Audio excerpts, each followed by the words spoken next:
Саламатсыз ба көрермен? Асқазанда соғыс жасайтын азықтарды білесіз бе? Бүгінгі видеом осы тақырыпта болады. Денсаулыққа пайдалы видеоларымды өткізіп алмас үшін каналыма тіркеліп, лайк басуды және достарыңызбен бөлісуді ұмытпаңыз.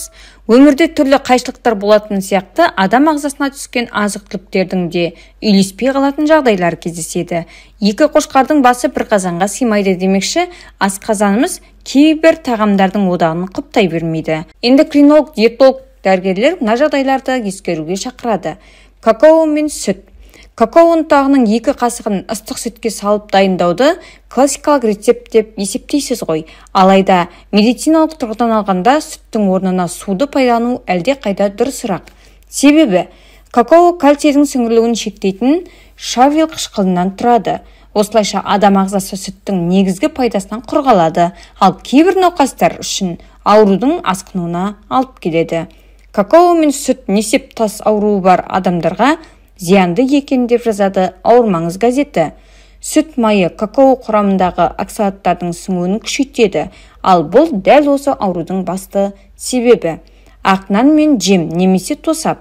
Әдетте бір кесе шай немесе бір шынаяқ кофемен бірге тосап жағылған бір үзім нан ұсынылады, ал мамандар мұндай үйлесімнен аулақ болуға кеңес береді.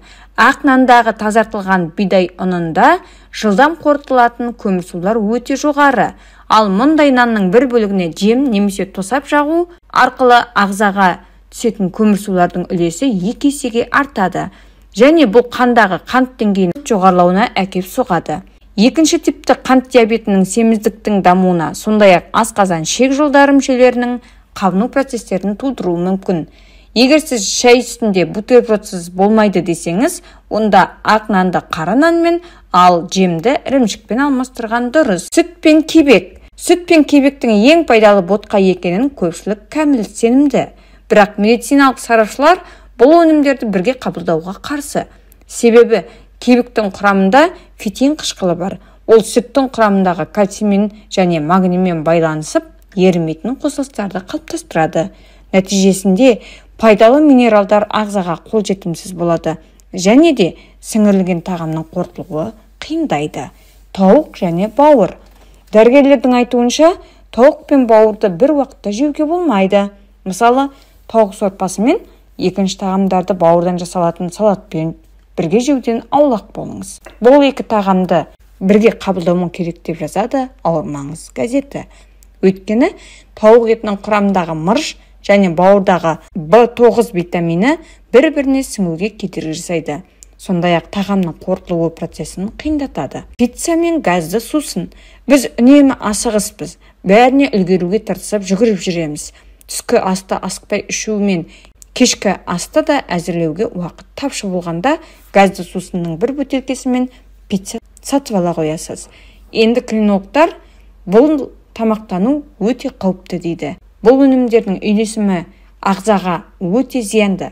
Көмірсулар, ақуыздар мен транс майлардың біріккен тобын сіңіруге ағзаға көп күш кетеді. Газды сусындағы қант асқазанның белсенділігін тежейді.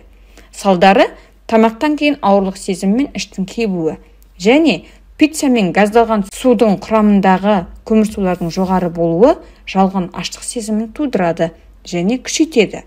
Сондықтан сіз жеткілікті тамақ жеп жатсаңыз да, ағзаңыз аштық сигналдарын жіберуді жалғастырады.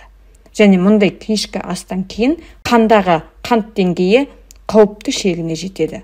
Бұл ағзада шиеленіс сезімінің пайда болуына әкеледі және ұйықтауға кедергі. Асты да асқазандағы соғыссыз дұрыс тұтынып үйренейік.